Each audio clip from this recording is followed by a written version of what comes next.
No século XIV, um pedaço de presunto podia ser guardado por mais de um ano.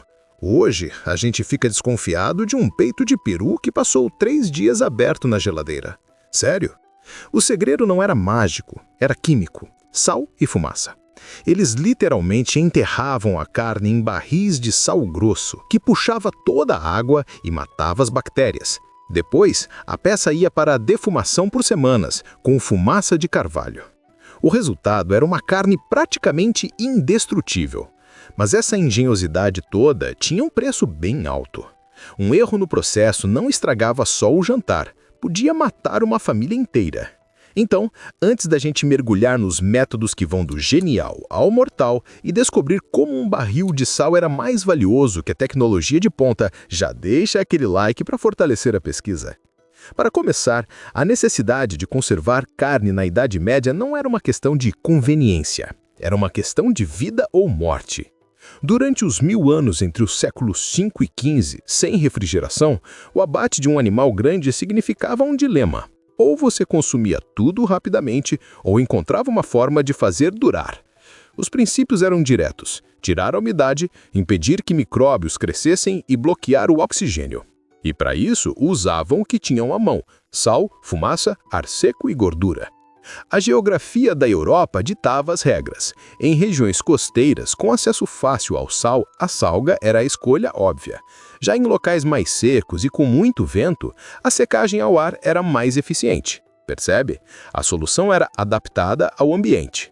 Isso não era só uma tarefa doméstica. A conservação de carne se tornou uma indústria, com açougueiros e comerciantes especializados que dominavam essas técnicas.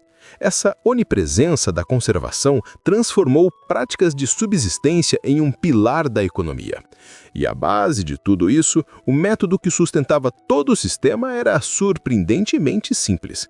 O uso de sal, uma técnica que vem desde a antiguidade, era o método mais eficaz e difundido.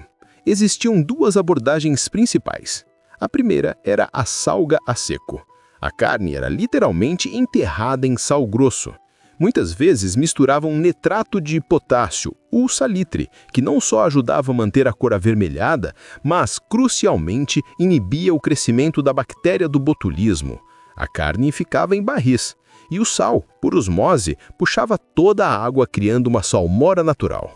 O segundo método era a salga em salmoura, onde a carne era mergulhada diretamente numa solução de água e sal. A eficácia era impressionante. Uma peça de carne bem salgada podia durar meses, às vezes mais de um ano. Cidades como Lüneburg, na Alemanha, se tornaram potências econômicas baseadas na produção e exportação de sal para toda a Europa do Norte. É por isso que a carne de porco salgada, como o bacon e o presunto, e a carne bovina salgada se tornaram a base da alimentação de exércitos, marinheiros e da população em geral. Mas a salga era frequentemente apenas o primeiro passo para uma proteção extra e, honestamente, para melhorar um sabor que podia ficar agressivo, a carne ia para a fumaça. A defumação era a parceira ideal da salga. O processo era químico. A fumaça de madeiras como carvalho, faia ou freixo liberava compostos, como fenóis e ácidos, que são antimicrobianos e antioxidantes naturais. Eles criavam uma barreira protetora na superfície da carne. Madeiras resinosas, como o pinho, eram evitadas porque deixavam um gosto horrível. A carne já salgada era pendurada em chaminés ou defumadores por dias ou até semanas. Evidências arqueológicas na Inglaterra e Alemanha mostram lareiras enormes em casas e fazendas projetadas especificamente para essa função. A defumação tinha uma dupla vantagem. Além de estender ainda mais a vida útil do alimento, ela melhorava o sabor, mascarando aquele gosto ranzoso que a gordura oxidada podia desenvolver. Isso transformava a carne defumada em um produto de alto valor comercial. A combinação de sal e fumaça era poderosa. Mas em certas partes da Europa, o próprio ambiente ofereceu uma solução ainda mais antiga. A secagem ao ar, especialmente em climas secos e com muito vento, era extremamente eficaz. A carne era cortada em tiras finas para acelerar a desidratação, o que impedia a proliferação de bactérias. Produtos icônicos que conhecemos hoje, como o prosciutto italiano e o jamón espanhol, têm suas raízes nesse método medieval. O processo de cura de um presunto desses era longo e metódico, envolvendo salga, lavagem e uma secagem lenta em adegas ventiladas, um ritual que podia levar de 9 a 24 meses. Isso não era um processo amador.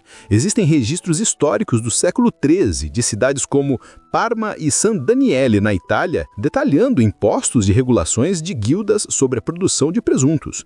Isso mostra o nível de sofisticação e a importância econômica dessa técnica. A carne seca era leve, nutritiva e fácil de transportar, o alimento perfeito para viajantes e soldados. Se você quer ver mais conteúdo assim, deixe uma curtida para eu saber o que explora. E me diga nos comentários, qual desses métodos você achava que era mais recente? Para mais histórias que você provavelmente não aprendeu na escola, inscreva-se no canal. Agora, além dos métodos físicos, existiam processos biológicos e de selagem. A fermentação era fundamental para linguiças e salsichas. O salame, por exemplo, já era produzido na Itália e na França no século XII. Dentro do invólucro da linguiça, bactérias benéficas fermentavam os açúcares da carne, produzindo ácido lático. Esse ácido baixava o pH, criando um ambiente hostil para bactérias perigosas. Outra técnica genial era o confit, a conservação em gordura. Muito popular no sudoeste da França, o método consistia em cozinhar lentamente a carne, como o pato ou o ganso, na sua própria gordura. Depois, a carne era colocada em potes de cerâmica e completamente coberta com essa gordura derretida, que, ao esfriar, criava um selo hermético, bloqueando o contato com o ar e os micróbios. O famoso livro de receitas do século XIV, Levianders de Taillevin, já descrevia esse processo. Essa inteligência de usar a própria gordura como selante é impressionante. E essa química não parava por aí. As especiarias, que hoje usamos para dar sabor, também tinham um papel na conservação. Embora seu custo proibitivo as restringisse às classes mais ricas, muitas delas continham propriedades antimicrobianas e antioxidantes. Pimenta do reino, cravo, canela e ervas como o tomilho e alecrim eram adicionadas não só pelo gosto, mas pela proteção extra. O cravo, por exemplo, é rico em eugenol, um potente composto antimicrobiano. O alecrim ajuda a evitar que a gordura fique rançosa. Registros de inventários de castelos dos séculos XIII ao XV mostram a compra de enormes quantidades dessas especiarias, indicando seu valor estratégico.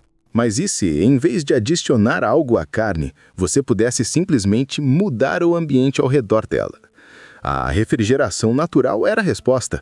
Adegas subterrâneas e despensas em castelos de paredes grossas mantinham uma temperatura baixa e estável, retardando a deterioração por alguns dias ou semanas. Em regiões mais frias, como no norte da Europa, a tecnologia era ainda mais avançada. Eles construíam casas de gelo, que eram basicamente poços isolados com palha e terra, onde armazenavam neve e gelo coletados no inverno. Existem registros do século XIV, na Inglaterra, mencionando a coleta de gelo para uso em adegas, permitindo que a carne fresca durasse muito mais. Essa capacidade de estender a vida útil da carne, mesmo que por poucas semanas, já era uma vantagem. Mas, quando você combina isso com métodos que duram um ano, você não está mais falando só de sobrevivência, você está falando de economia. O comércio de carne conservada era uma artéria vital da economia medieval.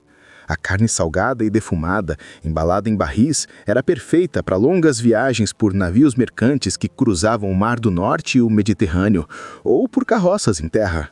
Cidades portuárias como Murgo e Bristol se tornaram centros desse comércio. A Liga Hanseática, uma poderosa aliança comercial que operou do século XIII ao XVII, tinha na carne e no peixe salgado alguns de seus produtos mais importantes. Registros de alfândegas do século XV listam a carne conservada como uma mercadoria de alto volume. Era essa tecnologia que permitia alimentar exércitos em campanha e garantir que as cidades em crescimento tivessem acesso à proteína o ano todo. E foi essa capacidade de alimentar populações inteiras que transformou a conservação de carne em um pilar da civilização medieval. Mas com tanto dinheiro e vidas em jogo, a fraude era inevitável. A resposta medieval foi a regulação. Guildas de açougueiros e charcuteiros, especialmente em cidades grandes, criaram regras incrivelmente estritas. Em Londres, já no século XIII, ordenanças proibiam a venda de carne corrompida. Oficiais inspecionavam os mercados. Em Paris, as regras da guilda do século XIV eram tão detalhadas que especificavam os ingredientes exatos permitidos em uma linguiça. Vender carne de má qualidade não era um erro comercial, era um crime contra a comunidade, punido com multas pesadas, confisco de todos os bens e até humilhação pública. Isso mudou tudo. Basicamente, as guildas inventaram a vigilância sanitária da Idade Média, usando decretos e inspeções em vez de laboratórios. O princípio de proteger o consumidor através de um selo de qualidade funciona até hoje, mas mesmo a carne aprovada pelas guildas tinha um impacto profundo na saúde de todos.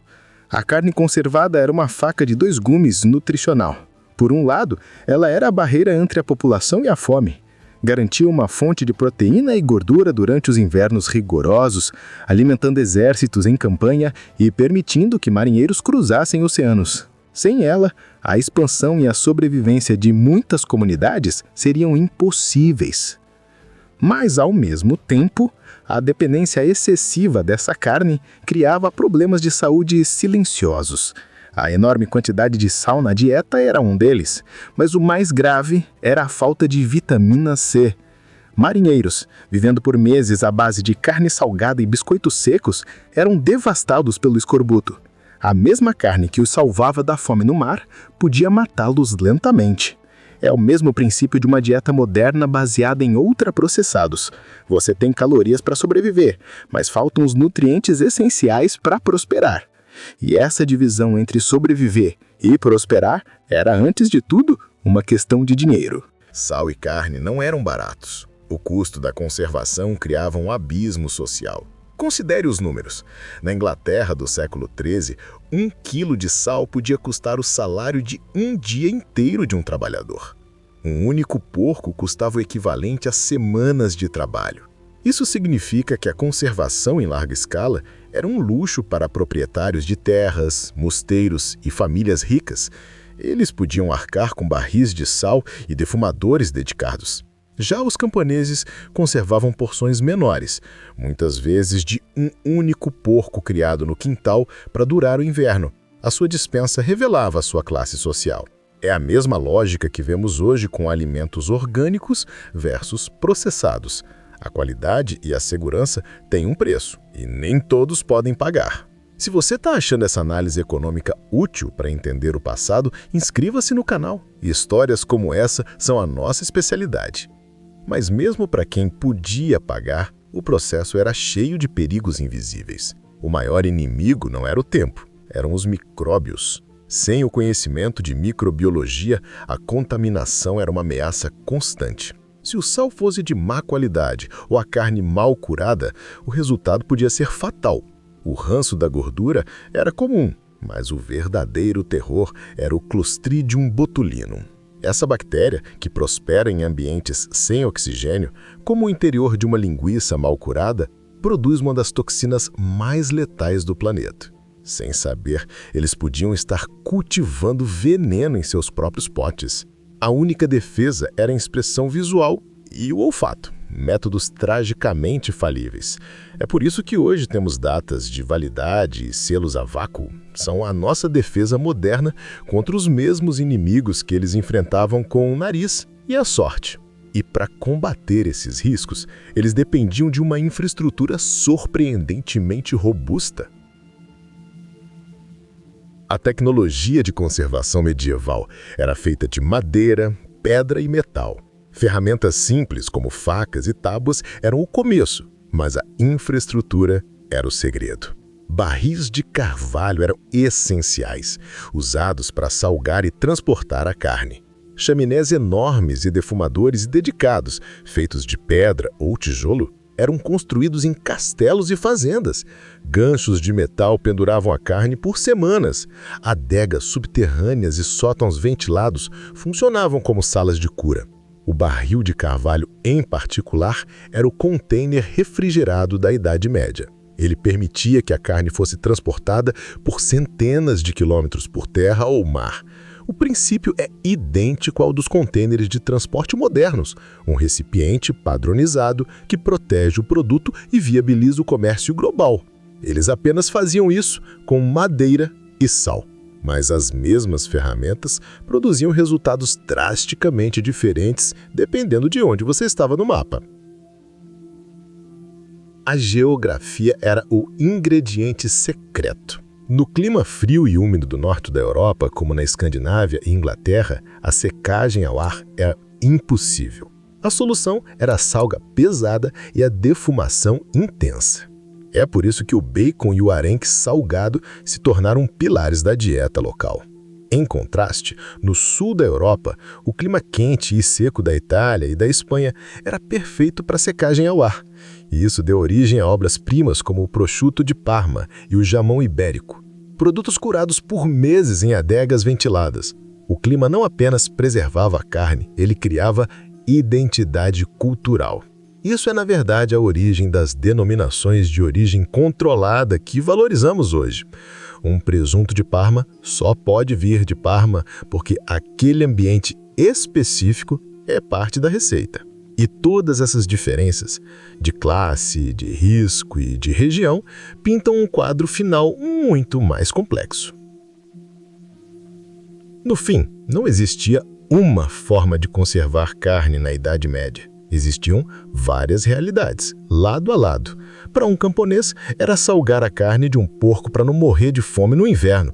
Para um nobre, era curar um cervo com especiarias caras como símbolo de status. As técnicas mudaram com o tempo. O que era rudimentar no século VI se tornou uma indústria regulada por guildas no século XIV. E não podemos esquecer do peixe. O bacalhau salgado e seco era tão importante quanto a carne, uma commodity que alimentava a Europa durante a Quaresma e sustentava impérios comerciais como a Liga Hanseática. Essas técnicas não são apenas relíquias, elas são o fundamento da charcutaria moderna e um testamento da engenhosidade humana diante da necessidade. Cada fatia de salame ou presunto que comemos hoje carrega o eco de 1000 anos de sobrevivência, experimentação e da luta implacável contra o tempo. E essa luta contra o tempo, que moldou a charcutaria medieval, ainda ressoa. Não é só o sabor defumado que ecoa, é a obsessão humana em estender o perecível. Buscavam a eternidade na carne, com engenhosidade forjada pela necessidade de sobreviver. Nesse processo, revelaram algo incômodo sobre nós. Por trás de cada técnica havia um pavor ancestral da escassez. A sombra da fome e da contaminação estava sempre à espreita. Um erro e tudo virava veneno letal. Hoje, trocamos barris por geladeiras, mas a neurose persiste. Olhamos a data de validade com a mesma desconfiança de um camponês inspecionando um presunto rançoso. Conforto tecnológico não eliminou nossa ansiedade sobre o que comemos. Da próxima vez que abrir um pacote de bacon, pense na complexidade. Se essa viagem te fez questionar o que significa preservar, deixe seu like e inscreva-se no canal. Não é só sobre comida. É sobre o quão pouco mudamos no fundo. No fim, a luta contra a decadência é uma batalha que a humanidade nunca vence. Com toda a nossa esperteza, apenas adiamos o inevitável. A questão não é se a carne vai estragar, mas quando e quem no futuro inventará o próximo truque.